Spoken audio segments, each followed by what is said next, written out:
Nanawagan si Vice President Sara Duterte na mapabilis ang impeachment trial laban sa kanya. Nag-iisip yung mga tao na ano ba, totoo ba may ginawang masama, hindi ba totoo yung mga akusasyon. So dapat mabilis yung proseso kasi nga, di ba, sa ating konstitusyon, nandyan yung speedy administration.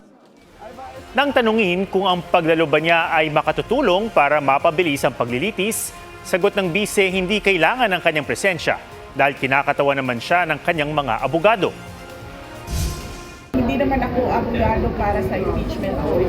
So wala ako matutulong doon sa proseso ng pag-present ng witness, pag-cross-examine ng witness. Lahat yun ay trabaho ng abogado. At yun yung participation at appearance ko doon.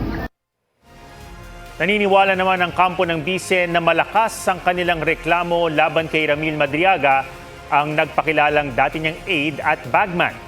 Sabi ng kanyang legal counsel na si Attorney Paulo Panelo, kaya sila naghain ng pangalawang perjury complaint laban kay Madriaga noong Lunes ay para gawing airtight ang reklamo.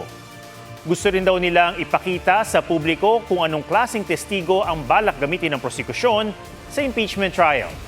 Ayon naman kay House Lead Prosecutor Jerrel Luistro, posibleng hindi na isalang bilang testigo si Madriaga kung masasakop na ng testimonya ng mga naunang witness ang mga posible niyang sabihin.